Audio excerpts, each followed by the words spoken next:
90% del planeta, la sangre es la energía eléctrica.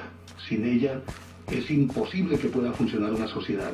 Obviamente que aquí no podemos incluir el sistema de transporte en cuanto a los vehículos físicos, porque estos dependen del combustible fósil que es el petróleo. Y naturalmente que muchas de las plantas también que generan electricidad dependen de ese combustible. Pero lo que tiene que ver con la vida cotidiana, sacando el vehículo, sacando el carro de la vida del individuo, lo que tiene que ver con su vida cotidiana, bueno, aún en las vías también, los semáforos, los intercambios, los metros, los sistemas de transporte masivo, más todo lo que encuentra en la casa, desde ingresar a la casa y prender la luz, pasando por el horno, pasando por la estufa, pasando por la lavadora, la secadora, el televisor, el equipo de sonido, el DVD, es decir, todo, absolutamente todo, se nutre de esa sangre que es la energía eléctrica.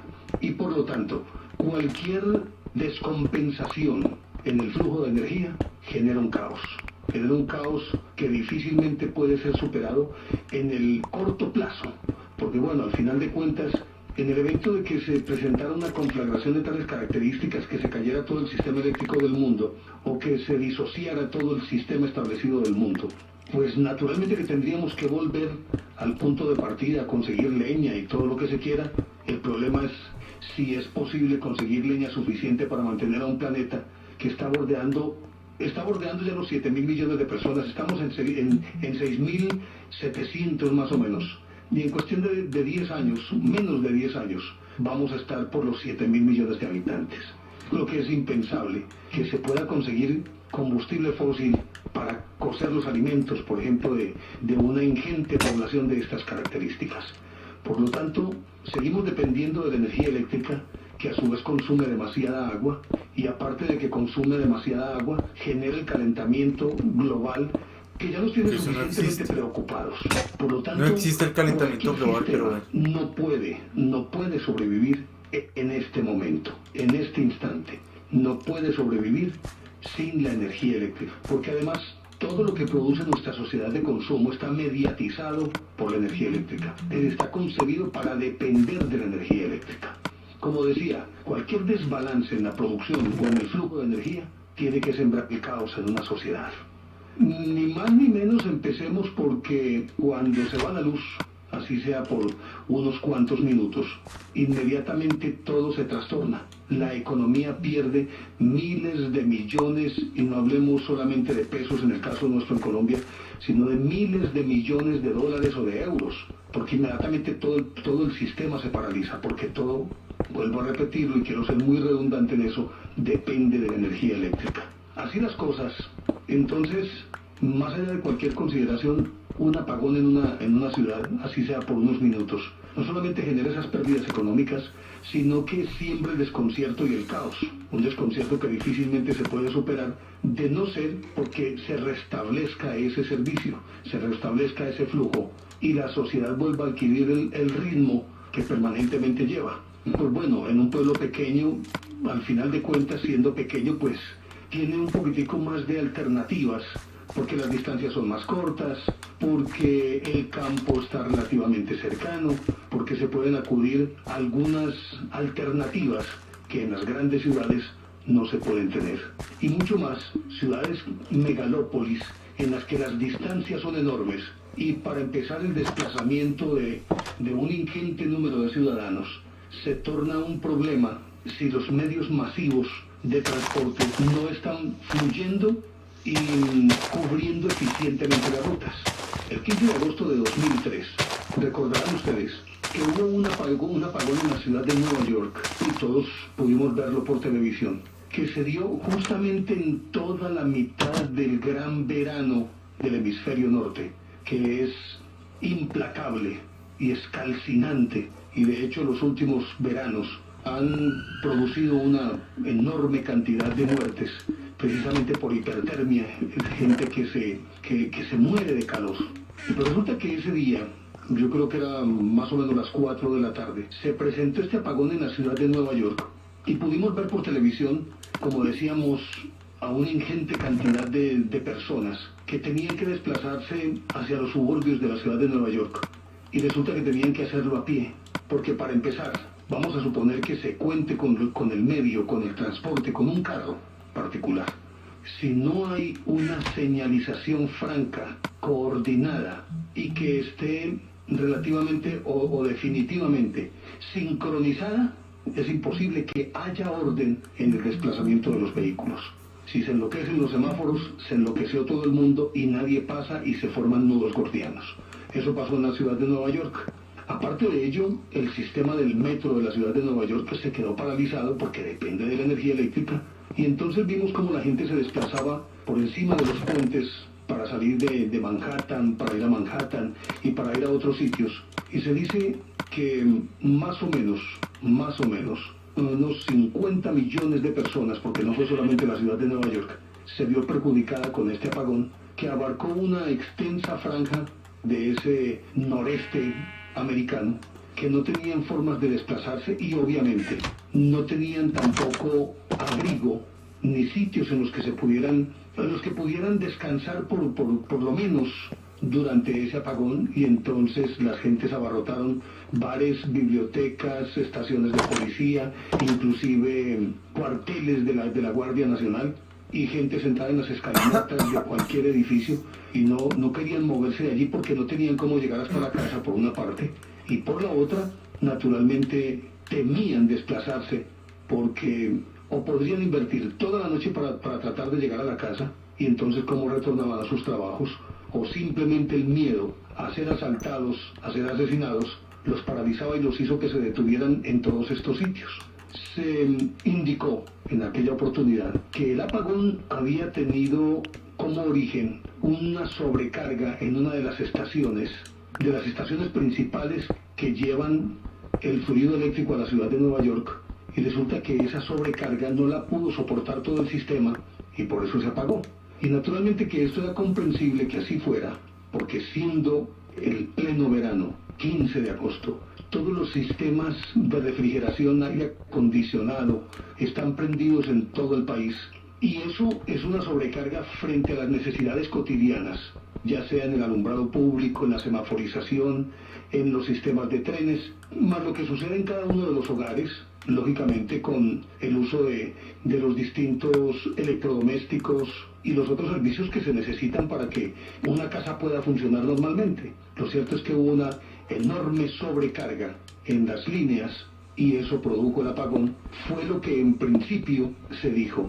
Y se chutaron la pelota diciendo que había sido, como está interconectado con Canadá, que había sido un rayo que había caído por los lados del área de los Grandes Lagos. Después dijeron que no, que era un problema que había en Pensilvania, que no, que era... En fin, se chutaron la pelota eludiendo responsabilidades, pero al final de cuentas, y la versión oficial, es que hubo una sobrecarga en todo el sistema. Pero ya seguimos hablando de esta historia aquí en Enigmas del Mundo. Este apagón del año 2003 ocurrido el 14 de agosto, 14 al amanecer 15 de agosto, desde la tarde del 14 de agosto del 2003, afectó a 50 millones de personas en 8 estados americanos y 2 provincias canadienses. Y en general se interrumpió un flujo de 63 gigawatts de carga. Como decíamos, si hay una enorme demanda de electricidad en un momento determinado, pues resulta que el flujo de energía que habitualmente sirve para colmar las expectativas y las necesidades de una determinada región, al existir esa superdemanda, lógicamente que las redes distribuidoras comienzan a tensionarse de tal forma que se puede disparar alguna planta generadora por la sobrecarga, y esto genera un efecto dominó que inmediatamente va haciendo, mediante unos dispositivos de seguridad que son ultramodernos, pero que bueno, como todo lo que tiene que ver con la tecnología alguna vez falla y tiene que volver a aflorar el ingenio del hombre para solucionar los problemas. Pues resulta que al existir una falla en un generador en el estado de Ohio, que fue lo que se dijo en principio, esto generó un efecto llamado dominó, en el que todas las centrales, todos los generadores se iban afectando, y se calcula que fueron más de 60 centrales eléctricas las que resultaron afectadas y 23 reactores nucleares que también formaban parte de ese circuito que quedaron fuera de servicio. Naturalmente que son 50 millones de norteamericanos y 10 millones más en Canadá. Pues tiene que sembrar el caos, y no solamente el caos, sino el miedo. Y aparte del miedo, esa aprehensión frente a lo que puede ocurrir, porque dado que si uno está a oscuras y ve que vienen varias siluetas, lo primero que se le viene a la cabeza es que lo van a matar. Y como existían antecedentes en torno a apagones, en los que se había aprovechado la coyuntura para saquear comercios, pues lógicamente que el 2003 no era la excepción, pero todavía ese nivel de estrés y ese pánico se acrecentaba muchísimo más porque estando todavía tan fresco el episodio del 11 de septiembre, pues cuando cuando tumbaron las Torres Gemelas los terroristas pues de Al-Qaeda. En ese momento, en el 2003, con mayor razón, y todavía obviamente que queda ese miedo latente de lo que puede ocurrir por algún acto de sabotaje o de terror, un acto terrorista. Pues la gente en principio supuso que algo de ello había ocurrido.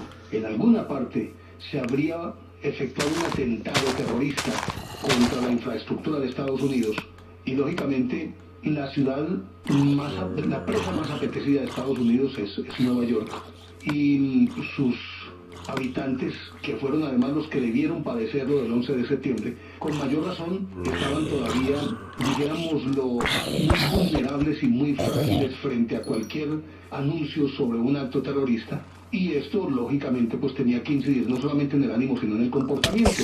Pero con todo y ello, al parecer, quizás la lección que quedó del 11 de septiembre fue la de que en todo momento se debe guardar compostura y serenidad.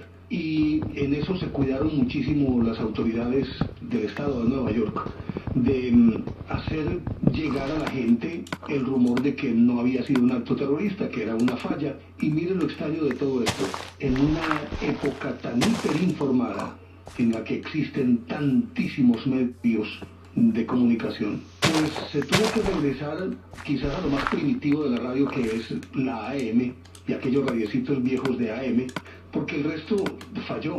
Fallaron celulares, fallaron los canales de fibras ópticas. Pues es decir, cuando digo canales no me refiero a estaciones de televisión, sino todos los canales utilizados para, a través de la fibra óptica, hacer llegar la información a cualquier ciudadano. Falló la internet, y para colmo de males, pues vivimos en un mundo transistorizado y que trabaja también con pilas. Todos tenían sus celulares con pilas, todo con pilas. Y llega un momento en que se van agotando las pilas de todos los aparatos que la gente tenía y quedaron sumidas en un mutismo que yo creo que por ser tan profundo se vuelve tan denso y se convierte en un silencio que hiere los oídos y que hasta el zumbar de una mosca se puede percibir a una gran distancia. Situación que en condiciones normales lógicamente no va a ocurrir y uno pues no lo va a percibir. La gente, en vista de esto, y pues gente que tenía que atravesar prácticamente la ciudad para poder llegar del sitio de trabajo a su hogar o a su casa, no encontraba la forma de hacerlo, porque aparte de todo esto, lógicamente que el sistema del metro estaba absolutamente caído, y los intestinos de la ciudad, representados estos precisamente por tantos trenes, estaban atiborrados de personas. Se calcula que por lo menos 2 millones de personas estaban metidas en los vagones, porque era además una hora pico, y soportando 50 grados de temperatura sin poder escapar, por ejemplo, de esos túneles. Y debieron soportar un rato larguito, pero bien largo, para poder ser auxiliados y poder salir de allí. Aparte de eso, evacuar, imagínense ustedes, unos 2 millones de personas en toda la ciudad. Imagínense lo que esto significa, la infraestructura que hay que montar y la forma como se tienen que coordinar los movimientos de todos para que puedan salir de manera ordenada, sin que se atropellen unos a otros, sin contar la gente que quedó atrapada en los ascensores. Y la gente que estaba en las calles se tomó la situación con mucha filosofía, y se dice que aquellos que pudieron, por la relativa cercanía de sus casas, de su centro de operaciones, pues caminaron y pudieron gastarse 4 o 5 horas tal vez, y estamos hablando de relativas cercanías, y lograron llegar a sus casas a pie, mientras que millones de personas no tenían alternativa para llegar hasta sus casas, porque en carro pueden ser hora y media, 2 horas, lo cual implica caminar, dijéramos, los 100 kilómetros o un poco más de 100 kilómetros, y eso es imposible hacerlo para ir y volver. Sin embargo, la gente se lo tomó con muchísima calma, y simplemente se dice que en un momento determinado la gente lo tomó hasta de una manera ligera y festiva, y mucho más cuando fueron tranquilizados con el anuncio de que no era un acto terrorista.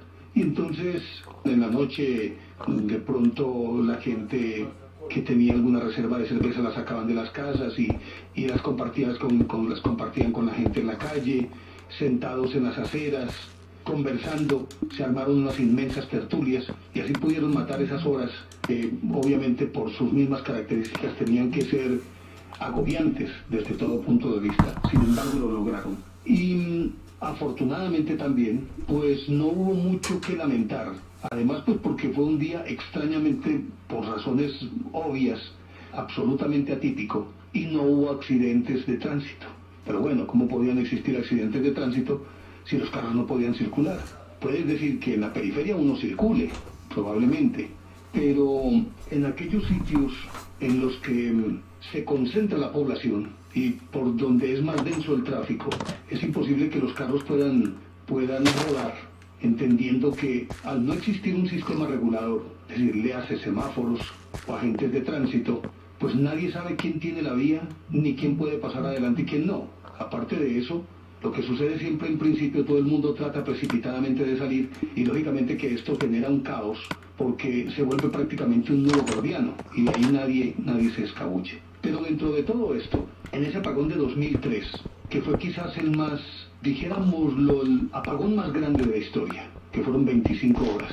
Pero aparte de eso, lo terrible de todo esto es que, además del tiempo que estuvo interrumpido el flujo pues, de la energía eléctrica, se gastaron prácticamente todas las reservas que existían.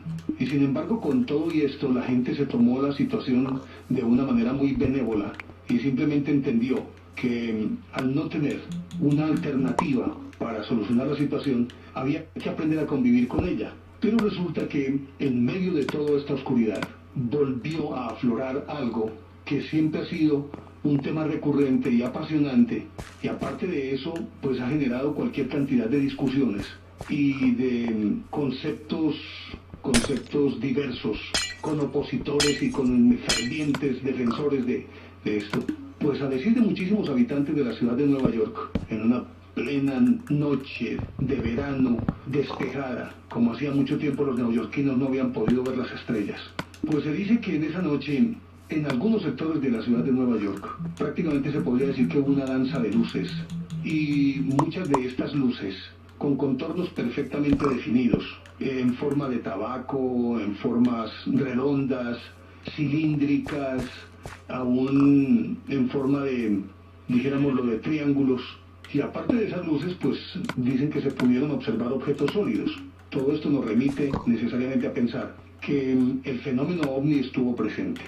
No todo lo que brilla es oro, eso es cierto, pero también que un grupo de personas logren describir un fenómeno X y otro grupo de personas distantes y que no tienen ninguna comunicación entre sí, desde otro sitio de la ciudad, vean esto y lo describan de la misma manera, algo tiene que tener de fondo. Lógicamente que aparecen entonces las explicaciones de que son simplemente satélites que en ese momento están cruzando por entre las estrellas, globosondas, bueno, cualquier cantidad de explicaciones se podrían dar alrededor de un fenómeno como esto cuando se trata de desvirtuarlo simplemente per se. Pero los estudiosos del fenómeno asocian esa oleada, porque no fueron 2 o 3, sino que fueron muchos de estos ingenios, por decirlo de alguna manera, que fueron vistos en el cielo neoyorquino durante esa noche del 15 de agosto, del 14 al 15 de agosto de 2003. Estuvieron surcando alegremente los cielos neoyorquinos sin ningún tipo de control, y ante la mirada fascinante de muchísimos testigos que luego declararon en los medios de comunicación lo que habían visto, pero extrañamente no se les dio mucho despliegue a estos avistamientos que tuvieron los habitantes de la ciudad de Nueva York en muchos sectores de la ciudad, no precisamente del centro, donde es obviamente más difícil, sino en la periferia de la ciudad. Luego el fenómeno ovni también estuvo presente en este apagón, de la noche del 14 al 15 de agosto de 2003 en la ciudad de Nueva York. Pero ya seguimos hablando de esta historia aquí en Enigmas del Mundo. Afortunadamente, como decíamos, este fue un apagón relativamente tranquilo y digamos lo que inocuo. Y quizás lo más espectacular de todo fue justamente la nota que pusieron allí, estas luces, que tiene sus defensores y tiene sus detractores, a decir de muchos, fue producto de un espejismo, de una histeria colectiva, aunque pues allí no hubo rasgos de histeria de ninguna índole. Y otros dicen que en efecto hubo presencia de ovnis en este apagón de agosto de 2003. Y contrasta este episodio con otro gran apagón, quizás el más violento de la historia, y que ocurrió en la noche del 13 de julio de 1977. En contraste con el del 2003, que afectó a 60 millones de personas, 50 en Estados Unidos y 10 en Canadá, pues resulta que este afectó básicamente al área metropolitana de la ciudad de Nueva York. Y la ciudad se quedó a oscuras durante 25 horas. Este 13 de julio de 1977, obviamente que quedaron cientos de miles de ciudadanos atrapados en las redes del metro, en ascensores, los aeropuertos cerrados, sin que pudieran ninguna nave despegar y cosas por el estilo. Es decir, una ciudad absolutamente paralizada. Y con esa dependencia tan marcada que tenemos de la energía eléctrica, lo lógico era que todo quedara paralizado, como en efecto ocurrió. Pero aquí habría que agregar un elemento más que creo que es como la nota predominante. Es que en ese momento Estados Unidos estaba viviendo una recesión económica, mucho más marcada en la ciudad de Nueva York, considerada por la capital del mundo. Y entonces, cuando se presentó este apagón, había una altísima tasa de desempleo en ese momento en la ciudad. Y se estaba pasando por un momento histórico muy difícil de manejar, porque recién había terminado ese gran levantamiento contra la segregación que abarcó ese primer quinquenio de los años 60. Recordarán ustedes pues que era el momento en que el Ku Klux Klan había reaparecido con toda su violencia y con todo el terror con el que sembró, sobre todo en los estados del sur de los Estados Unidos, matando negros. Estaba en su fina Martin Luther King, liderando el movimiento de no violencia, de la resistencia pasiva. Había ocurrido lo de Malcolm X, que lideraba un grupo mucho más radical. Las persecuciones y los asesinatos en Mississippi, en Missouri, en Alabama, eran la nota predominante. Y recién todo eso había terminado, pero todavía las heridas estaban muy abiertas y existía mucho resentimiento y mucho dolor. Y Nueva York ha sido un enclave, en algunos sectores un enclave de los negros, en los que a más de los negros se asienta con ellos también la pobreza, la inequidad y una forma de pensar muy particular que es muy de barriada y que se fundamenta en un resentimiento que, si bien es cierto, es legítimo y que es una consecuencia natural de la opresión a la que han sido sometidos, y no digamos solamente la opresión esclavista, sino la opresión económica, el aislamiento, todas estas cosas, hace que aflore un resentimiento que no espera sino que exista una mecha para detonar, es decir, todo un movimiento, dijéramoslo, de atrición, de desquite. Y eso fue lo que ocurrió precisamente ese día del 13 de julio de 1977.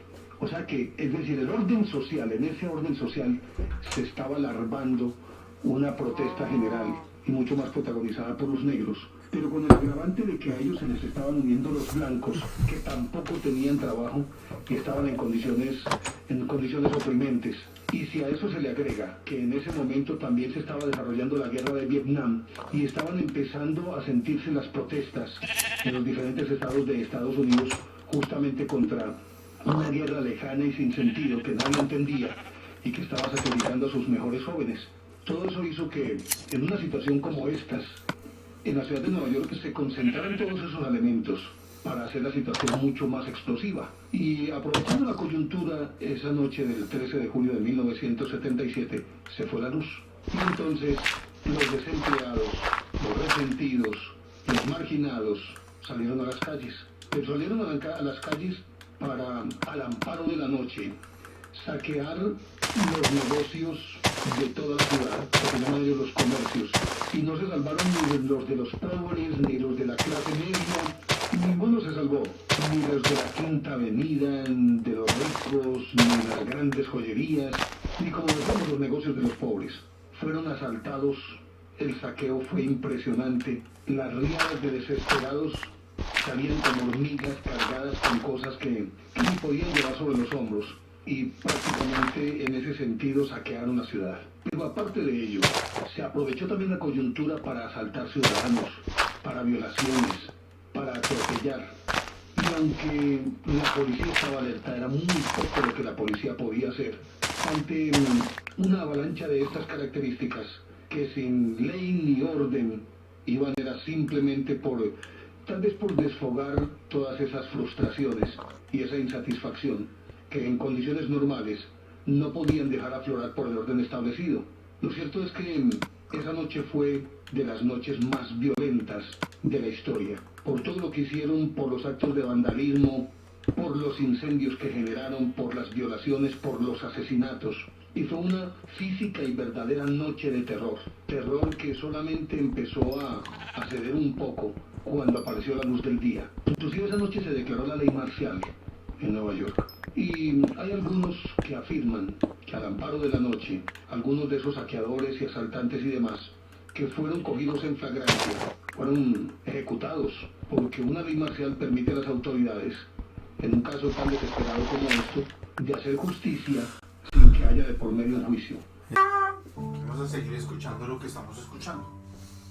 De todo el grupo, supongo yo que debía ir siempre adelante, siempre que iban caminando. Supongo que era el que tenía que ir adelante para preparar el sitio en el que habían de reposar, conseguir el alimento necesario o hacer contactos con las personas que habrían de servirle la comida al grupo. Es decir, más, diríamos, sería tal vez como un encargado de logística y que por razones obvias constituía algo así como dicen ahora en los aparatos de seguridad de los presidentes, era el que constituía la avanzada de Jesús para preparar el terreno donde habrían de descansar. Esa puede ser una de las causas por las cuales no esté presente en aquellos acontecimientos en los que explícitamente se señalan a los discípulos, a los apóstoles, como testigos presenciales de algunos hechos de Jesús. Yo creo que el único evento en el que se hace alusión a él o que él toma parte en una discusión es cuando la pecadora aquella lleva el perfume, lo rompe, lava los pies de Jesús y los enjuga con su cabello. Y entonces por allá dice uno de los evangelistas, no recuerdo cuál, masculla con resentimiento Judas el que ese perfume tan supremamente costoso podría haber sido vendido y con ello darle comida o ayudarle a los pobres. Y entonces Jesús le dice, no, ¿cómo vas a decir eso? Si es que ella está haciendo lo que siente de corazón. Bueno, no recuerdo muy bien cómo es el texto, en todo caso creo que él le dice, esta solamente tiene esta oportunidad de enjugar mis pies, pero ya tendrá muchas oportunidades de ayudar a los pobres.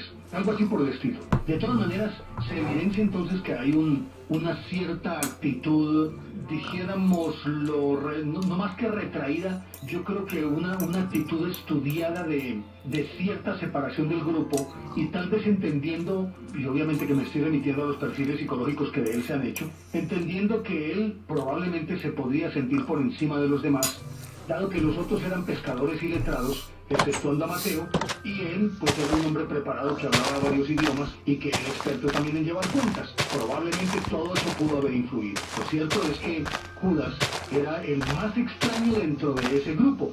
Se cuenta que él, entre otras cosas, por lo menos se deduce de lo que indican las escrituras en donde no aparece, no pertenecía al grupo cercano a Jesús. Que recuerden que regularmente cuando Jesús se va hacia cualquier parte, se lleva a Pedro y a Juan, o se lleva a Pedro y a otro, pero nunca uno ve que Jesús se lleve a Judas para ninguna parte.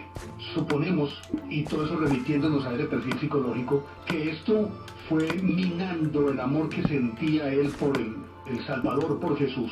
Pero aparte de ello, si era un entusiasta celote, que era más un espía que cualquier cosa, a lo mejor se adhirió al grupo con la esperanza de que en efecto este iba a ser el Mesías libertador político del pueblo de Israel. Pero cuando encuentra que este está predicando es otro reino totalmente distinto, se desencanta de él.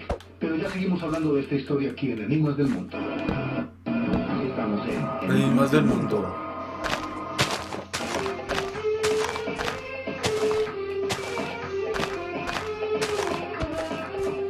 Y recuerden que cuando ya llega la hora de la verdad, es decir, los acontecimientos que precipitan la crucifixión y muerte de Jesús, Judas está presente en la parte más importante de todas, y es en la entrega de Jesús. Resulta que Judas se recuerda de él su última participación con los apóstoles en la última cena. Recuerdan que le preguntan uno de nosotros me va a entregar, y dice, ¿quién? El que toma de mi copa. Bueno, y cuando Judas se siente aludido, trata de incorporarse y Jesús le dice, lo que has de hacerlo, hazlo pronto. Hasta ahí yo creo que es como toda la actuación de él dentro de la última cena. Si recordamos, como decíamos ahorita, que Pues se sabe que eso es figurativo, se sabe que en verdad eso no pasó. Pero bueno, son cosas que inventan para dar enseñanzas que después manipulan a la gente. Pensar en los motivos que pudo haber tenido, tal vez por lo que indicábamos ahora, porque desencantado de la pasividad de Jesús, probablemente entendió que realmente no era el Mesías, y por lo tanto él habría votado corriente durante muchísimo tiempo, y más le valdría la pena no haberse acogido a este grupo, sino haber tomado otra bandera, por ejemplo la de Barrabás, pero estaba ahí en todo caso. Según lo cuenta la Biblia, él hace el pacto con los sacerdotes, les promete entregarlo, y aquí uno se pregunta, pero es bien simpático, ¿no?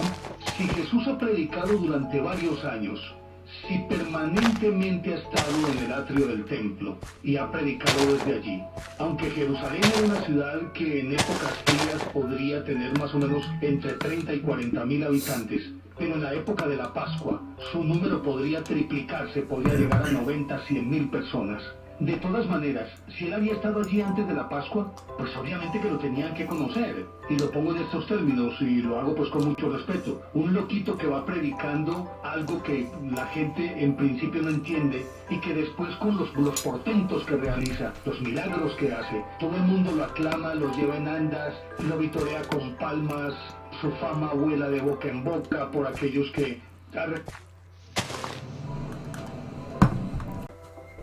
lo tenían que conocer, y lo pongo en estos términos y lo hago pues con mucho respeto. Un loquito que va predicando algo que la gente en principio no entiende y que después con los portentos que realiza, los milagros que hace, todo el mundo lo aclama, lo lleva en andas, lo vitorea con palmas, su fama vuela de boca en boca por aquellos que ha resucitado como a Lázaro, por los que ha curado, por todo eso. Tenían que conocerlo. Entonces no tiene sentido, y obviamente que tenían que conocerlo los soldados romanos, que entre otras cosas tenían espías mezclados entre el pueblo, o había algunos integrantes del pueblo que eran espías de los romanos, y los mantenían al tanto de todo lo que ocurría. Por lo tanto, se asume que los soldados también tenían que conocer a Jesús. Por lo tanto, aquí uno ve más es un simbolismo que otra cosa, el que se necesitara un individuo que al entregarlo, para señalarlo de una manera expedita, se acercara y lo besara en la mejilla. Pues no tiene sentido desde el punto de vista real, mas sí puede tener mucho sentido desde el punto de vista simbólico. Lo cierto es que lo entrega, y ya sabemos todo lo que ocurre, y una vez que lo ha entregado, de acuerdo con lo que uno puede leer en la Biblia, él se arrepintió de lo hecho, y diríamos que tuvo una especie de ataque de histeria o algo por el estilo, precisamente por la culpa que sentía. Trató de devolverle la bolsa con las 30 monedas a los sacerdotes, y estos no quisieron aceptar las monedas. Por lo tanto, él parece que hay una versión según la cual él riega las monedas delante de los sacerdotes y sale y se va y se ahorca. Pero resulta que hay otras versiones que son bien interesantes. Cuando uno se remite a Mateo, él dice que él tiró las monedas en el santuario, después se retiró y fue y se ahorcó. Lo dice en el capítulo 27 de Mateo, versículo 5. Sin embargo, hay otras versiones, según las cuales, de acuerdo con lo que dice el mismo Mateo, así textual dice, entonces Judas, el que le entregó viendo que había sido condenado, fue acosado por el remordimiento y devolvió las 30 monedas de plata a los sumos sacerdotes y a los ancianos, diciendo, pequé entregando sangre inocente. Ellos dijeron, ¿a nosotros qué? Tú verás. Él tiró las monedas en el santuario, después se retiró y fue y se ahorcó. Hasta ahí pues vaya y venga. esa versión. Pero aparece una contradicción con otros textos. Por ejemplo, en Hechos de los Apóstoles, hay un texto que dice: porque era uno de los nuestros y obtuvo un puesto en este ministerio. Este pues con la paga de su crimen, compró un campo y cayendo de cabeza reventó por medio y todas sus entrañas se esparcieron. Eso es lo que dice Pedro en uno de los discursos que pronuncia en el primer capítulo de los Hechos de los Apóstoles. Mateo dice que no, que fue y se ahorcó y listo. Este otro dice que no, que fue y compró un campo y que estando allí cayó de cabeza, se reventó y todas las entrañas se esparcieron. Ahora, ¿qué sucedió realmente? ¿Se colgó de un árbol presa de los remordimientos? ¿O mientras estaba trabajando en el campo comprado por él con el precio de la sangre de su víctima, él se accidentó? O se puede entender aquí como una venganza divina. Y uno podría preguntar qué significa cayendo de cabeza, como dice el texto, cayendo de cabeza reventó. Mateo es el único que dice que se arrepintió y que los sacerdotes con el dinero que él les tiró a sus pies, como no podían retomar ese dinero que era producto de una traición, lo que hicieron fue comprar un terreno para en él enterrar a aquellas personas que eran extranjeras. A ese terreno se le llamó campo de sangre. Mientras que los hechos de los apóstoles sostienen que la tierra fue adquirida por el propio Judas, por lo tanto no se había arrepentido, y que lo vinieron a llamar campo de sangre después de su muerte accidental. Entonces aquí uno no puede conciliar estas dos versiones, aunque hay teorías que tratan de hacerlo. Algunos afirman que simplemente se habría ahorcado, pero se rompió la rama que sostenía el cuerpo y se habría ido de cabeza. Pero bueno, si a uno lo ahorcan por la cabeza, si se revienta la rama no puede caer de cabeza. Y como habría un precipicio en el sitio en donde él se ahorcó, cayó sobre afiladas piedras. Y algunos otros afirman que en aquella época ni siquiera utilizaban para ahorcarse la cuerda, sino que se colgaban directamente de las ramas, hacían con las ramas una especie de horquilla, metían la cabeza ahí y obviamente que era mucho más fácil que se reventara. Hay inclusive otras versiones según las cuales hay un señor llamado Papia di Gerapolli, un obispo del siglo II, que dice que después de haber tratado inútilmente de ahorcarse, porque la cuerda se rompió, contrajo una enfermedad, como para tratar de conciliar lo que dicen Hechos de los Apóstoles. Contrajo una enfermedad que lo hizo hincharse sin control, más que un carro, hasta que explotó con un hedor indescriptible. Otro señor llamado Ecumenio dice que a Judas simplemente lo aplastó un carro, y que por eso obviamente sus vísceras quedaron esparcidas. Bueno, hasta los musulmanes tienen una propia versión, y algunos apócrifos cristianos dicen que, recordarán cuando hablábamos de Barrabás, que supuestamente al pedir que fuera Barrabás, estaban diciendo que era el hijo del Padre, en este caso Jesús, el que debía ser liberado. En la confusión, acuérdense, hijo del Padre y el otro es el Hijo de Dios, que él logró escapar de la muerte Jesús y que en su lugar, de manera voluntaria, se ofreció Judas para expiar su propio pecado. Ahí queda pues como esa otra versión. Y desde el año 180 después de Cristo, San Irineo hablaba de un evangelio de Judas.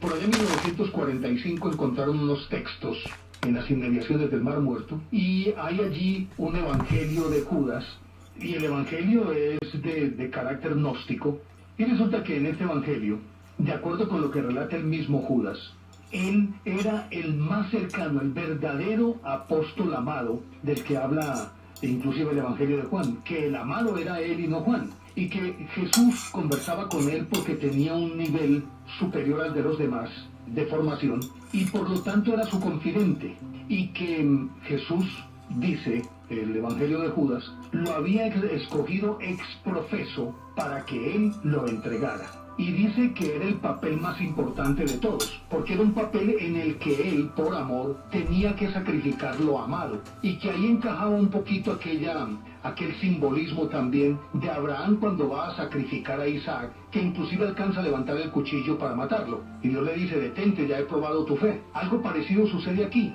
Jesús le dice de tal manera: tú eres el más importante, y tú eres quien me tiene que entregar, es tu misión, y es un acto de amor absoluto el que tú vas a ejecutar. y que por esas circunstancias Judas simplemente hizo lo que debía, lo que se le había encomendado como misión, sin entrar a discutirla, y a sabiendas de que iba a pasar a la historia como el más grande de todos los traidores, como el más felón de todos los hombres, simplemente porque entregó a su maestro. Pero de acuerdo con este texto gnóstico, él simplemente estaba cumpliendo la misión encomendada por el mismo Jesús. Y aquí uno se tiene que preguntar, si no hubiese existido un traidor que lo hubiera entregado, ¿qué habría sido de la pasión y muerte de Jesús?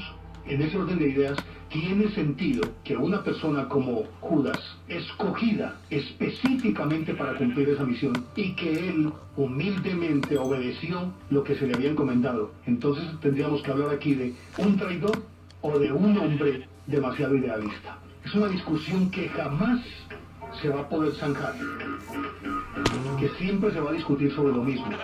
Pero es que es tan difícil meterse en la piel de alguien y tratar de entender sus motivos. Sus motivos.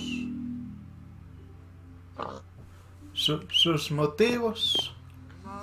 Sus motivos.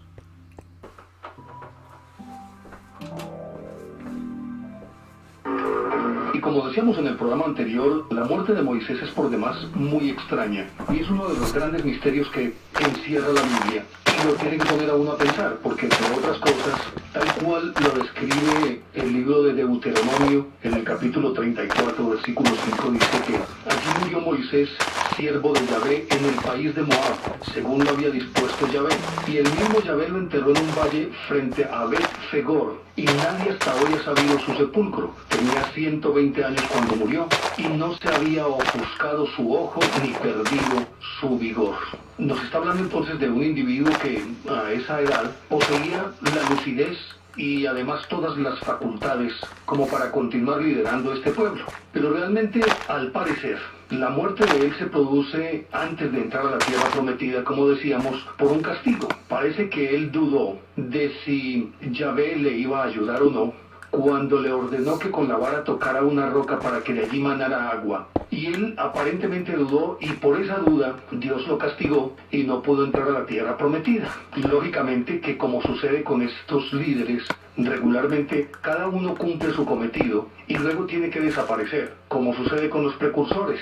Aquí tendríamos que recordar a Juan el Bautista. Anuncia la llegada de Jesús, pero él posteriormente muere a manos de Herodes, sabiendo que tenía todavía aparentemente mucho por hacer. Y otros son los que, dijéramos, lo cosechan, y cuando termina la cosecha, naturalmente tienen que morir. Es el caso de Moisés. Una vez que él ha llegado, ya alcanzado la meta, son otros los que van a disfrutar de las viandas que él no solamente sembró, abonó y cosechó, sino que prácticamente les entregó en las manos. Lógicamente que Dios, en medio de todo esto, pues también lo quiere premiar, y de una manera muy diferente. O sea, que los durante Anunnaki. 40 años, él fue su interlocutor, el intermediario entre él y ese pueblo. Y era el único que tenía no solamente la potestad, sino la suficiente confianza e intimidad para acercarse a ese Dios. Lo lógico era que el premio fuera diferente y fuera mucho más grande que simplemente terminar sus días, como sucede con los justos, en medio de la beatitud. Pues resulta que hay un pasaje en el que él dice, aquí lo estaba diciendo, que el mismo Yahvé lo enterró, él mismo lo enterró. Pero hay una epístola que no es muy leída, muy reconocida, que es la de San Judas, o la de Judas pues. Y en esa epístola habla de una lucha específica en dos colosos, de las huestes de los buenos y de los malos, en este caso de los ángeles y de los demonios. El de los demonios capitaneado naturalmente por Luzbel, y los ángeles capitaneados por Miguel. Y parece que luchan por la posesión del cuerpo. Y a ciencia cierta no se sabe en dónde quedó enterrado. Pero hay un libro que se llama La Asunción de Moisés, que no fue aceptado por el Concilio de Trento y por lo tanto no fue incluido en el canon. Y entonces en este dice que Dios lo arrebató de entre los humanos. Al parecer se lo llevó, lo que llaman asunción, es decir, fue llevado en andas hacia arriba, hacia el cielo. Y entonces dicen que él no murió, sino que simplemente Dios se lo llevó.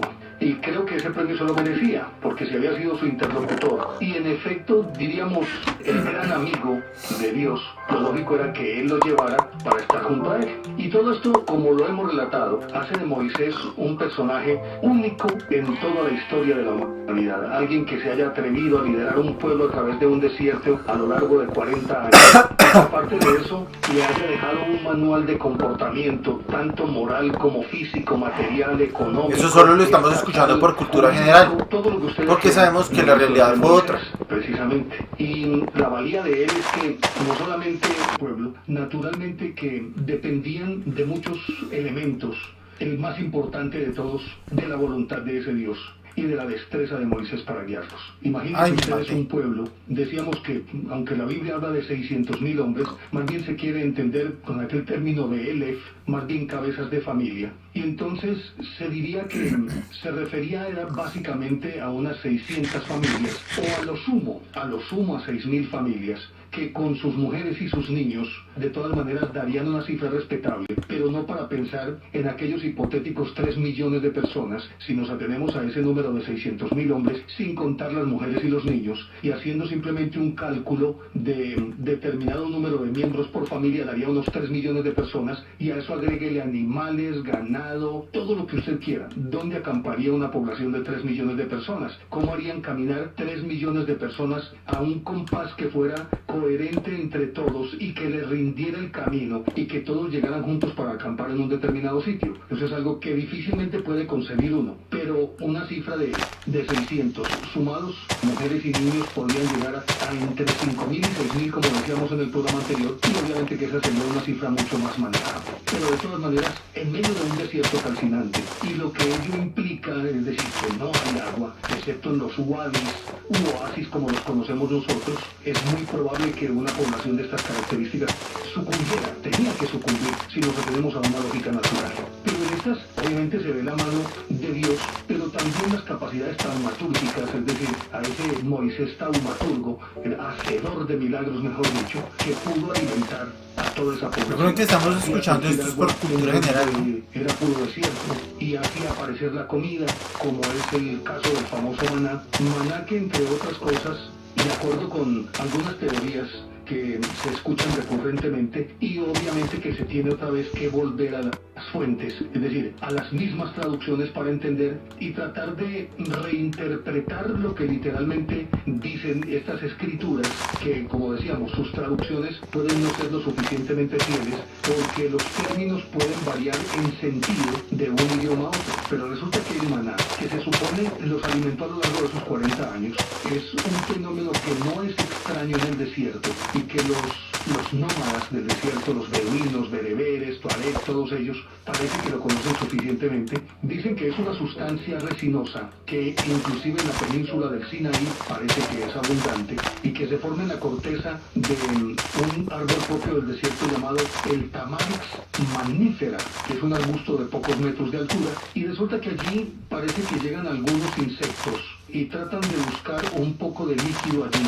y al picar el árbol, por decirlo de alguna manera, este va soltando una resina que con el calor del día empieza a resbalar a lo largo del tronco, mientras que el frío de la noche lo endurece, haciendo que caiga al suelo de forma granulada, un fenómeno que habitualmente se produce en los meses de junio, julio y agosto, y tiene un sabor parecido al de la miel, y los beduinos lo recolectan y después de ablandarlo al sol, porque ya es una masita, lo untan en el pan, lo usan para cocinar, lo usan en repostería, e incluso lo destilan para beberlo como si fuera un calmante de la sed, pero más bien como un jugo. Por lo tanto, dirían ellos que simplemente el maná era un producto del desierto, que el quiz de la cuestión es que Moisés supo descubrirlo y ponerlo al servicio del pueblo. Obviamente que hay otras teorías también que van en sentido contrario de esto del maná. Pero además de ello, recuerden ustedes que los israelitas se cansaron de comer maná y un día se rebotaron.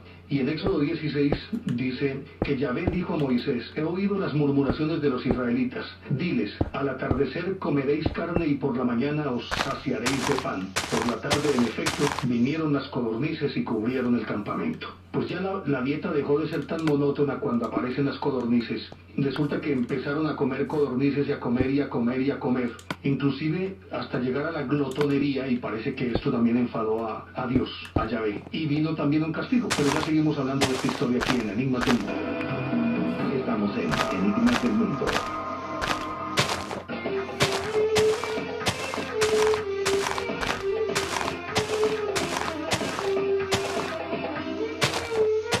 Pues estas codornices, que se dice forma parte también de ese catálogo de milagros, innumerables por demás. Yo creo que no ha existido a lo largo de la historia un pueblo en el que pueda decir que haya vivido entre tantos milagros como el pueblo judío, y que el testimonio de eso pues se encuentra en la Biblia y en todos los órdenes, en lo material, en lo físico, en lo espiritual, en lo moral, en lo meteorológico, por donde ustedes quieran mirar. Ese éxodo estuvo tematizado solamente por milagros, mediado por milagros, dirigido por milagros y salvados también por milagros. Pues bien, resulta que las codornices, de acuerdo con lo que Dios les dijo, empezaron prácticamente a caer en bandadas.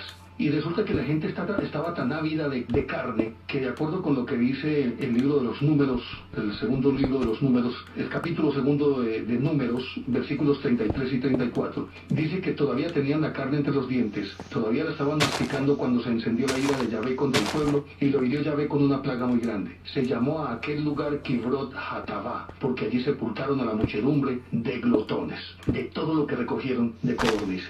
Pero también los científicos han dado una explicación que aparentemente es lógica a esa bandada, o mejor, al hecho de que las codornices se hubieran convertido en un alimento suficiente para mantener a un pueblo de esas características, y entendiendo que una codorniz es muy pequeña, y una persona, pues yo creo que con una codorniz queda empezada. Pero lo cierto es que, de acuerdo con las explicaciones que hacen los científicos, estos pájaros efectúan migraciones, y aún hoy atraviesan 2 veces al año la misma región por donde los israelitas se movían durante ese éxodo.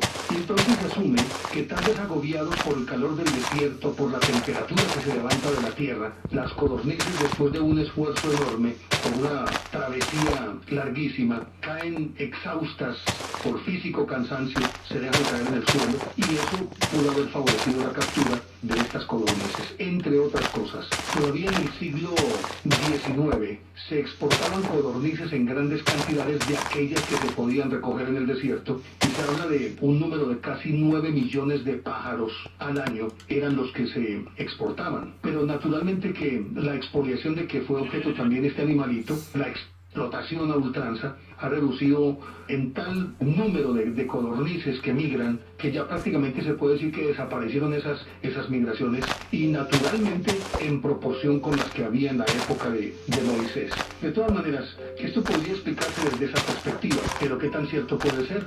Si el maná era suficiente para atender a todo el pueblo, necesariamente uno tendría que llegar a pensar que no solamente pudieron provenir de ese tamarix, de esa planta de la que estamos hablando, el tamarix mamífera, sino que debió existir otra fuente, y ahí entraría entonces, de hecho, el trabajo extraordinario o sobrenatural de Dios realizado a través de Moisés, o teniendo a Moisés como portavoz. Pero es que mire que por donde uno voltee, todo está asignado por lo sobrenatural con los judíos. Y entre todas esas cosas hay algo que siempre ha intrigado a los estudiosos, y es el hecho de que siempre, a lo largo de ese periplo, al pueblo judío lo acompañó siempre una nube. Algunos dicen que precisamente de esa nube provenía el maná, y que de esa nube además procedían también las codornices. Pero entonces habría que pensar qué tipo de receptáculo era esa nube. Una nube que suelta maná como si fuera una máquina de crispetas. Entonces sería una máquina tal vez. Pero también provee al pueblo de codornices. Entonces, ¿qué era lo que pasaba con esa nube?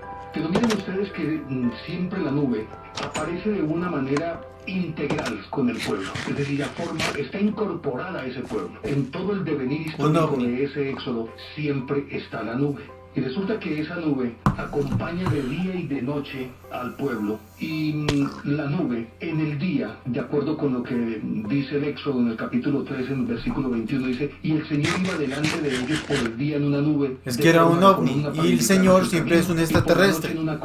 Era un extraterrestre, y el paraíso es una nave. En Números, en el capítulo 9, versículo 16, dice, así sucedía constantemente. De día lo cubría la nube, y de noche la nube parecía de fuego. Cuando la nube se elevaba del tabernáculo, partían los hijos de Israel, y cuando se detenía la nube, allí acampaban los hijos de Israel. Y así como lo describe así, hay por lo menos 10 pasajes en la Biblia por el estilo de estos.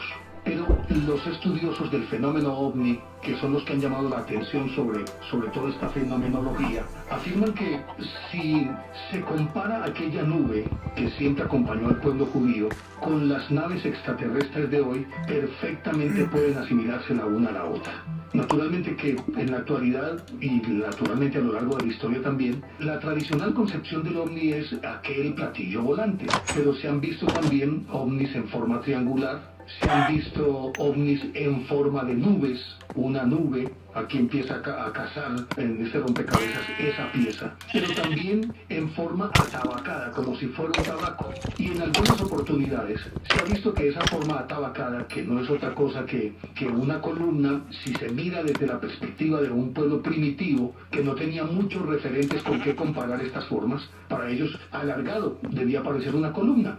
Porque entre otras cosas también en el fenómeno ovni aparece que muchas de estas nubes tienen una forma difusa debido como a una especie de vapor que se genera alrededor de ellos, y en algunas otras oportunidades, de acuerdo con la descripción que hacen los especialistas, como unas pequeñas formas de filamentos que al unirse dan la sensación de ser un aparato difuso que no tiene unos contornos específicos, puntuales y precisos que se puedan determinar a simple vista, sino que sus límites son supremamente difusos. Pero resulta que esa misma nube, que durante el día avanza como tal, en la noche se levanta y se ubica de manera vertical, y obviamente que tiene que parecer una columna. Más que una columna podría parecer un faro. Y entonces permanentemente está esa columna acompañándolos.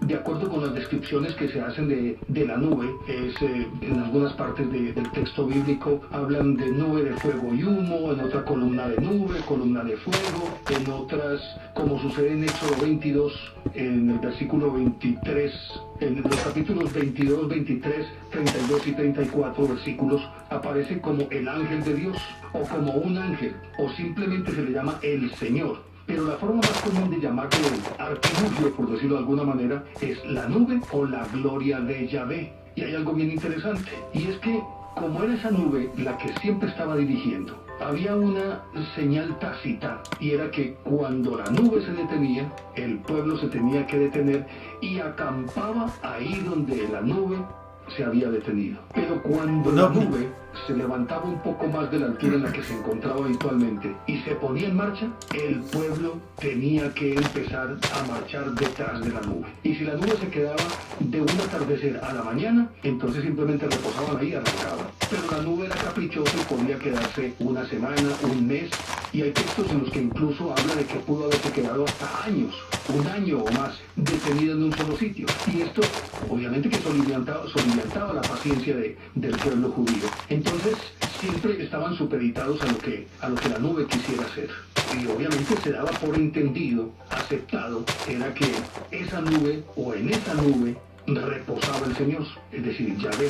Aparte de esto, la nube, que no es solamente exclusiva del Éxodo, aparece en muchísimos pasajes de la Biblia y aún también en el Nuevo Testamento y en la vida de Jesús. Inclusive después de la muerte de Moisés, muchos siglos después, la nube aparecía de manera temporal, como ocurrió sobre el templo de Salomón en Jerusalén, de acuerdo como lo describe Primera de Reyes, capítulo 8, versículos 10 y 11, o Paralipómenos, capítulo 7, versículo 13. En tiempos de Ezequiel, resulta que Dios se enojó con el pueblo judío y la nube, que había sido protectora, se retiró como un castigo, de acuerdo con lo que dice el texto bíblico, por las prevaricaciones del pueblo. Pero cuando el pueblo se arrepintió y restauraron el templo, retornó la famosa nube. Y así por el estilo. casi uno que podría decir que en los eventos extraordinarios siempre aparece la nube.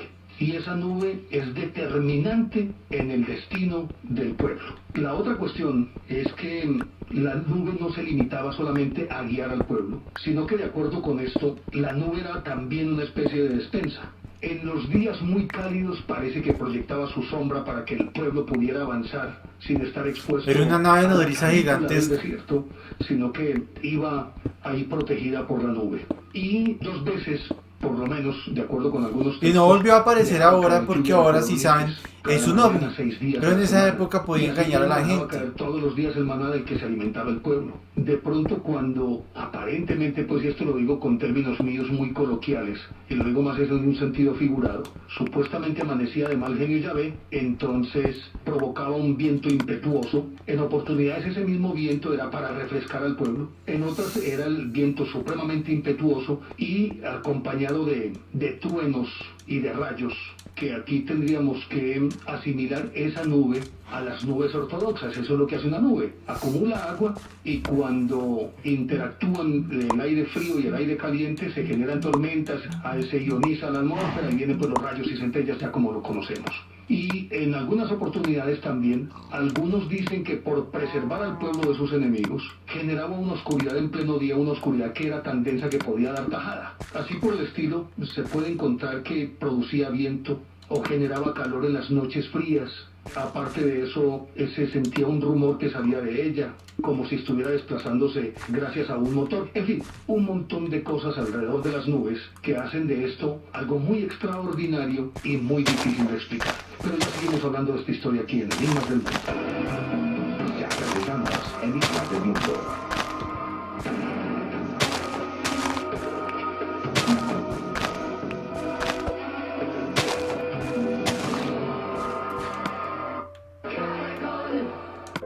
Es posible escoger ser médico y estudiar muchísimo para hacerlo.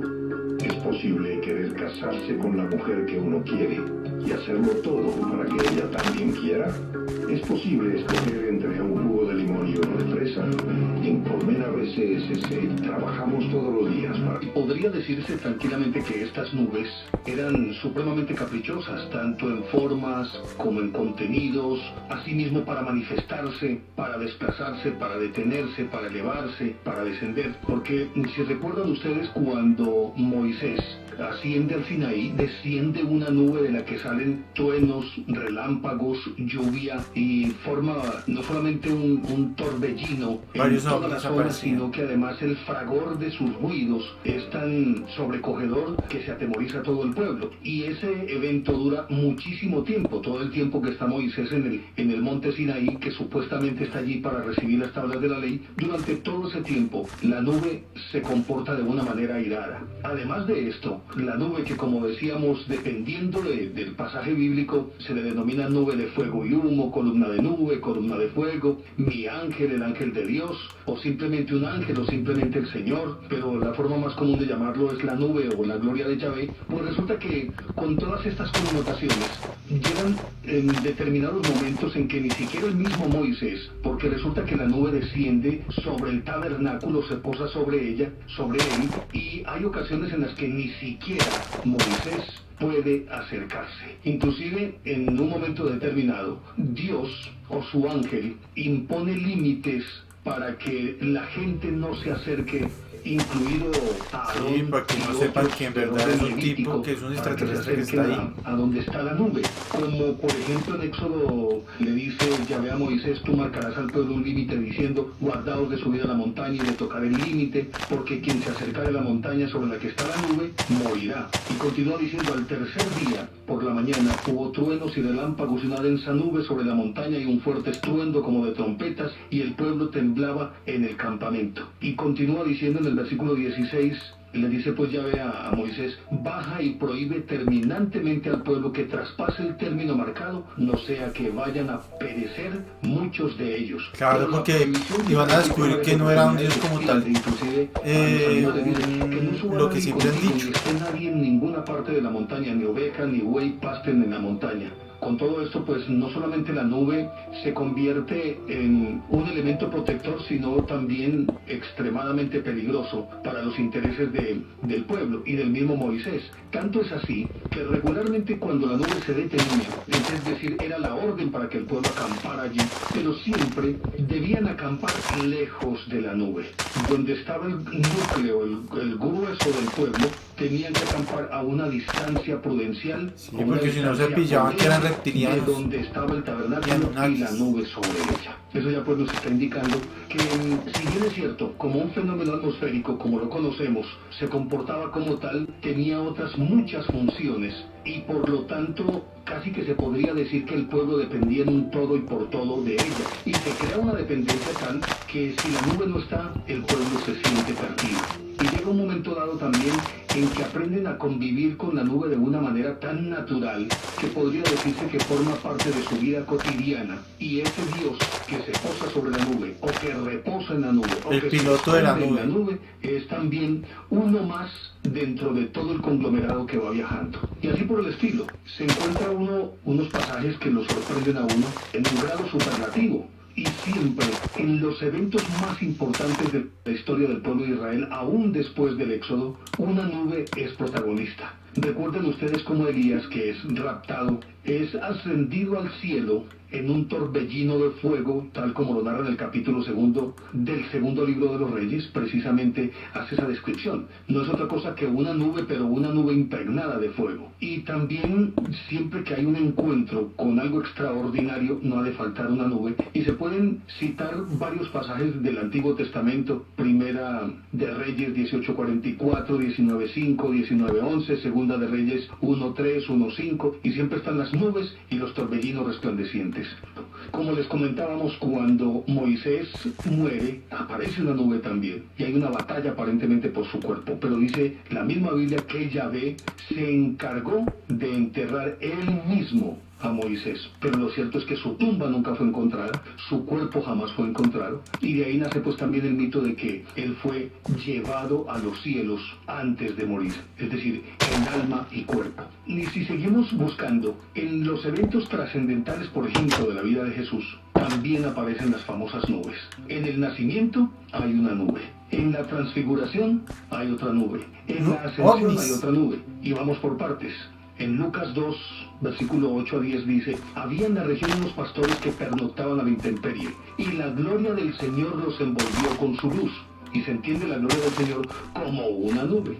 Para la transfiguración se lee en San Mateo capítulo 17 versículo 5: aún estaba él hablando cuando los cubrió una nube resplandeciente. Y en Hechos de los Apóstoles 1:9 afirma: mientras decía esto, fue arrebatado a la vista de ellos y una nube los sustrajo de sus ojos. Recuerden ustedes también que cuando el bautismo de Jesús, también hay una nube. Hace su aparición la infaltable nube. Y si nos devolvemos, encontraremos también que en Ezequiel, es decir, entendiendo esta nube de acuerdo con lo que aventuran estos estudiosos, que no es otra cosa que ovnis, que simplemente adoptan la forma de nubes y están al servicio del pueblo, pero también manipulando y utilizando el pueblo.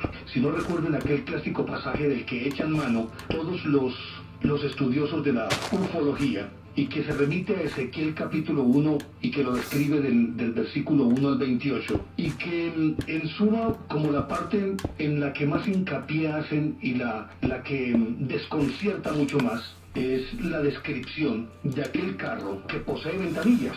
Lo describen cómo se mueven, cómo las ruedas van rodando, aunque eso suene cacofónico, pero es la mejor descripción que puedo encontrar. Y de pronto más adelante dice: y las llantas de las ruedas estaban todas en derredor llenas de ojos. Evidentemente está describiendo ventanillas, tras las cuales hay algunos observando lo que está ocurriendo en el exterior. Y si en el Antiguo Testamento es tan evidente la presencia de las nubes, como decíamos, en el Nuevo no están ausentes. Y aún en Hechos de los Apóstoles se repiten escenas del Antiguo Testamento, como dice Esteban el protomártir, en Hechos capítulo 7, versículo 30, dice: un ángel se le apareció a Moisés en el Sinaí en fuego de llama. Y más adelante dice también: aparecióse Yahvé un día en el encinar de Mambré, y estaba sentado Abraham en la puerta de la tienda a la hora del calor, y alcanzando los ojos vio parados cerca de él a 3 varones. Cuando los vio se postró en tierra, diciendo: Señor mío, si he hallado gracia a tus ojos, etc. Y ahí también aparece la infaltable nube. Y ni qué decir cuando sucede lo de Pablo también, cuando lo tumban camino de Bagdad, también hay de manera aleatoria una bendita nube. Como quien dice, esa presencia que se supone es la de Dios, siempre se hace a través de un agente, que en este caso sería la nube. Pero aquí también habría que entrar a hablar sobre algunos seres excepcionales, que son precisamente los ángeles. Los ángeles tienen un protagonismo extraordinario que yo creo que vale la pena detenernos sobre eso. Pero aparte de ello, el contacto permanente de Moisés es demasiado familiar con Dios y con sus ángeles. Y hay un texto que en lo personal a mí me sorprende, porque se supone que Dios es incorpóreo, que Dios no se puede ver, que Dios no se puede palpar, no se puede oler. Y sin embargo, hay un texto en Éxodo 33, del 18 al 22, en el que dice pues que Moisés quiere hablar con Dios. Y aunque él supuestamente habla con Dios, no hay una interacción directa, pero sí es directa. Como quien dice, habla con él, pero no lo puede percibir, no lo puede oler, no lo puede ver. Sin embargo, el pasaje al que me estoy refiriendo dice que Moisés quería verlo, y contestó Yahvé: mi faz no la verás, porque el hombre no puede verla y vivir. Y añadió Yahvé: he aquí un lugar cerca de mí. Claro, porque es un reptiliano, entonces no podían descubrir que era un reptiliano que los estaba manipulando. Y te cubriré con mi mano mientras paso. Luego retiraré mi mano y me verás las espaldas, pero mi rostro no lo verás. Porque era un reptiliano. Lo que se puede deducir es que hay una tremenda familiaridad entre Moisés y Dios. Y aunque Dios mantiene las distancias correspondientes con su categoría y su jerarquía, es de alguna manera condescendiente, o es tanto el amor o la confianza que siente por Moisés, que hasta le concede la posibilidad de que lo pueda ver de espaldas. Lo supo manipular muy bien. Si Dios es una fuerza, si es incorpóreo, si es un espíritu, obviamente que Él puede hacer lo que quiera y mostrarse en la forma en que Él quiera, si nos atenemos a esa capacidad y ese poder que Él posee. Sin embargo, lo deja uno pensativo es cómo inclusive Él puede llegar a ver la espalda de Dios, sabiendo que supuestamente Dios es incorpóreo. Y entonces uno se pone a pensar aquí, ¿quién puede ser entonces hipotéticamente ese Dios? Que por demás es un Dios caprichoso, un Dios que castiga, un Dios que manda, un Dios que es egoísta, un Dios que es vengativo, un Dios que es celoso, porque le dice: no adorarás a otros dioses. Y a quienes adoren los otros dioses le ordena a Moisés que salga de ellos, por decirlo de alguna manera. Es vengativo porque se dirige contra los otros pueblos utilizando al pueblo israelita, los utiliza para enviarlos como ejércitos y ordena inclusive que acaben con pueblos enteros, incluidos todos los animales. Entonces uno podría entender un Dios que le han vendido a uno que es un Dios de amor, como un Dios de amor podría ordenar que se atente contra la vida de esa manera, hasta diezmar un pueblo, hasta asolarlo, hasta devastarlo, hasta dejarlo en ruinas. Y miren ustedes que regularmente para una misión de estas, Dios se vale de los ángeles. Y aquí aparecen estos personajes que son para mí extraordinarios, impredecibles, con muchas características humanas y de una presencia siempre infaltable en todos estos eventos. Pero ya continuamos hablando de esta historia aquí en Enigmas del Mundo. Estamos en Enigmas del Mundo.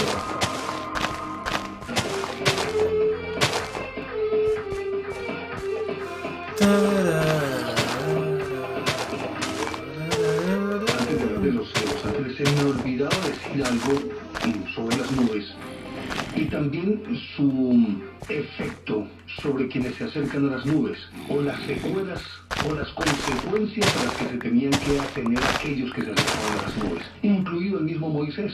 ¿Recuerdan ustedes que inclusive, si miran bien el Moisés esculpido por Michelangelo Buonarroti, que lo conocemos pues como Miguel Ángel, podrán observar que él en la frente tiene dos pequeños cuernos, casi como si fuera un novillo, lo que llaman en esos términos de ganaderos, un novillo medio topo, es decir, que le están saliendo apenas los cuernos. Medio topo. En otros cuadros inclusive aparece Moisés y sobre su cabeza como unas especies de líneas, dos líneas paralelas que salen como de la cabeza o que se podrían entender que descienden de la cabeza y que, a decir de los exegetas, es simplemente halos de luz.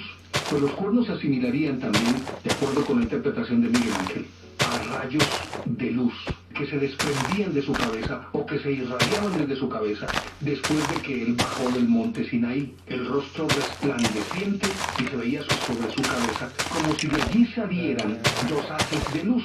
Para Miguel Ángel era mucho más fácil interpretarlos en función o tomando como referente a los cuernos, porque difícilmente podría hacerlo de otra manera. Y siempre hubo esa pregunta, ¿por qué Moisés tiene cuernos? No, es la simbología que utilizó Miguel Ángel para significar que de su cabeza se irradiaba una luz que inclusive enseguecía a quien miraba el rostro. Uno nunca sabe. Y regularmente siempre que tenía contacto. ¡Ay, qué cosas tan peligrosas! Regresaba con esa cara radiante. Pero otras personas debían soportar los efectos secundarios de su aproximación, ya fuera el Arca de la Alianza, de la cual tenemos que hablar también, tras acercarse al tabernáculo, tras acercarse a la nube. Y hay uno de los pasajes más representativos en ese sentido, y es que una vez Yahvé hablaba con Moisés y por curiosidad María, la hermana de Moisés, intentó acercarse demasiado. Inmediatamente ella sufrió una afección cutánea que le duró una semana. Para ellos la descripción era simplemente le apareció lepra en el rostro. Dice en Éxodo 12, dijo Yahvé a Moisés, Aarón y María, tírenlos a la tienda de la reunión. Una vez ellos allí, descendió Yahvé en la columna de nube y poniéndose esta a la entrada de la tienda llamó a Aarón y a María. Salieron ambos de la tienda y Yahvé les dijo, ¿cómo os habéis atrevido a difamar a mi siervo Moisés? Y encendido en furor contra ellos se fue Yahvé. Apenas se había retirado de la tienda la nube cuando María apareció cubierta de lepra.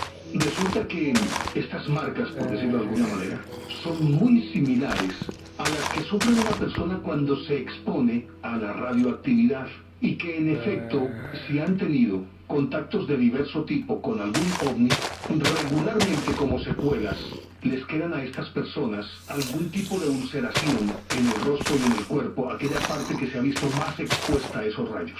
Y en ocasiones se ha dado el hecho de que durante meses han debido soportar esas ulceraciones sin que sanen, y ya suficientemente se conoce que son debidas a la radioactividad a la que se han visto expuestas, como se pudo comprobar con el estallido de la bomba de Hiroshima, de Nagasaki, con el malhadado suceso de Chernóbil en 1985. Muchas personas expuestas a esa radioactividad se vieron con ulceraciones en la piel durante mucho tiempo. Aquí también habría que pensar hasta qué punto se puede concatenar el fenómeno ovni simplemente con estas manifestaciones de Dios. Y muchos podrán pensar que es producto de una mente muy febril o de una gran fantasía, pero resulta que son muchísimos los estudiosos que han coincidido en afirmar justamente eso, que ni más ni menos todo lo que acontecía alrededor de las nubes, de estas nubes que aparecían en el Antiguo Testamento, se asimilan perfectamente con quienes se han visto expuestos al fenómeno ovni en el siglo XX. Quería pues como rematar esa parte, y ahora sí retomo lo que les había dicho en principio, lo que les había anunciado en principio. Observen ustedes que también en todos los pasajes trascendentes de la Biblia siempre hay ángeles. Hay uno inclusive que se traba en una lucha cuerpo a cuerpo con Jacob durante toda una noche y no puede vencer a Jacob, y se describe como un ángel, Jacob luchando con él. Y al vencer al ángel, o mejor, al terminar empatados, parece que a Dios le agrada esto por la fortaleza de Jacob, y es ahí cuando definitivamente entiende que es un hombre que le pertenece,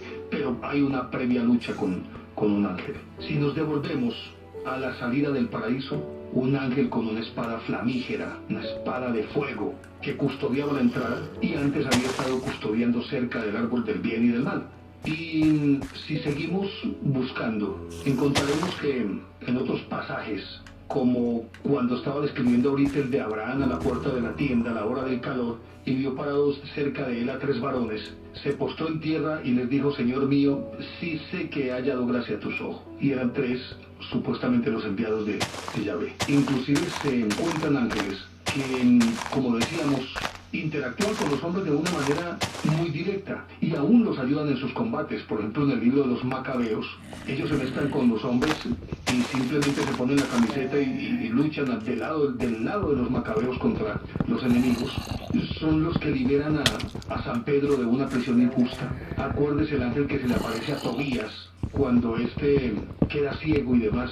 Inclusive hay un pasaje en el que se lee sobre un ángel que le dio una paliza a un intruso que quiso robar los tesoros del templo de Jerusalén. Está en el segundo libro de los Macabeos, capítulo 3, versículo 25. Y así por el estilo. En todas partes uno puede percibir los ángeles. Inclusive los ángeles aparecen también en eventos tan importantes de Jesús como la misma transfiguración. Y hay una constante, y es que regularmente aparecen vestidos de blanco, son resplandecientes. Habitualmente, cuando son esas apariciones en solitario, regularmente suceden en un monte o en un lugar apartado por lo menos. Habitualmente hay cerca alguna nube y tienen la capacidad de comunicarse. Acuérdense ustedes el ángel que anunció a María, es quizás uno de los más clásicos. El ángel que anuncia a María, el ángel que en el capítulo 9 de los Hechos de los Apóstoles aparece en una relación con Pablo y dice: repentinamente rodeado de una gran luz venida del cielo, leemos que se quedó sin vista por espacio de 3 días. Pablo. Y de esa misma manera los ángeles, bajo la forma de 2 apóstoles jóvenes, son los que me rodean también por allí. Aparte de eso, recuerden ustedes cómo los ángeles actúan casi que como seres vengadores. Bueno, pero terminemos esto, que el ángel se les aparece a Abraham y a Sara cuando ella no puede tener hijos en Génesis 18. Se le aparecen a Zacarías y a Isabel para anunciarle el nacimiento de Juan el Bautista. El ángel Gabriel que le anuncia a María pues que será la madre del Mesías. Del foso de los leones saca el profeta Daniel, uno de los ángeles, y que es quizás uno de los que gozan de rango superior, en este caso Gabriel, el mismo Gabriel. Luego, en el sepulcro vacío aparecen los ángeles. En la muerte se observan los distintos fenómenos asociados también con estos personajes. Y en la ascensión de Jesús, también aparecen los ángeles. Y siempre están en función como de asistir, de apoyar, de anunciar, de refrendar, de respaldar. Y hay un evento que a mí me llama mucho la atención, y es que cuando se le aparece en el encinar de Mambré, a Abraham se le aparecen estos 3 ángeles. Él se pone a hablar con ellos, y después de esto hay un evento en el que prácticamente salen de allí, es en Génesis 19:11. Pues resulta que estos ángeles, discutiendo entonces con Jesús, le dicen que 2 de ellos van a Sodoma a avisar a Lot para que se ponga a salvo, porque le anuncian ellos que van a destruir ese lugar. Y entonces ahí es donde viene la discusión a continuación, en la que se pone a discutir con Dios. Se pone a discutir con Dios sobre: ¿y si encontramos 100 justos? Yo los perdono. Y si son 50, los perdono. Y si son 30, los perdono. Y si son 20, los perdono. Y si es uno solo, y si son 10, los perdono. Y al final no queda sino él, y entonces los ángeles deciden que tienen que destruir el lugar. Y recuerden que ellos, cuando llegan allí, los disolutos habitantes de Sodoma quieren raptarlos de la tienda en donde se encuentran. Y el anfitrión les ofrece a sus hijas que son vírgenes, y los disolutos habitantes de Sodoma dicen que no, que quieren a los apuestos jóvenes porque son sodomitas, de ahí viene también esa expresión, y ellos les envían un rayo y los dejan ciegos. En fin, son muchísimas cosas que aparecen en torno a relatos que podrían parecer muy fantásticos, que están en la Biblia y que no tienen una explicación lógica, y que a uno lo ponen a pensar, pero obviamente que a la luz de la fe y del dogma, a lo largo de toda la historia, nadie se ha detenido, o el grueso de la gente no se ha detenido como a hurgar un poquito y a examinar todos estos textos y analizarlos a la luz de su lógica, y no se les encuentra esa lógica por ningún lado. No, si tiene lógica, son ovnis y punto. Si han escudriñado, se sorprenden porque no encajan las piezas en el rompecabezas, sino que tiene que haber algo más de fondo. Y esto no significa que no se crea en Dios, sino que a la hora de la verdad se piense que ¿por qué no? seres extraterrestres. No tienen necesariamente que ser alienígenas, sino Sí, espíritus de luz. son alienígenas, Incidido son aliens, en el aliens, desarrollo aliens, y en la evolución de la humanidad, aliens, teniendo como prototipo al aliens, pueblo judío. A partir de ahí se pueden percibir esas huellas en todas las civilizaciones y naturalmente en todas las religiones. Pero bueno, tenemos que seguir hablando de esto, pero por hoy se nos agotó el tiempo, así que a ustedes muchísimas gracias. A don Octavio Gallo en el solo montaje también nuestro cálido agradecimiento.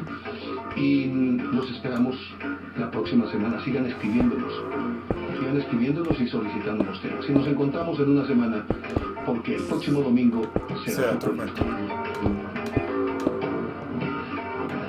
Caracol Radio. Animal del mundo, Néstor más Garzón. versátil.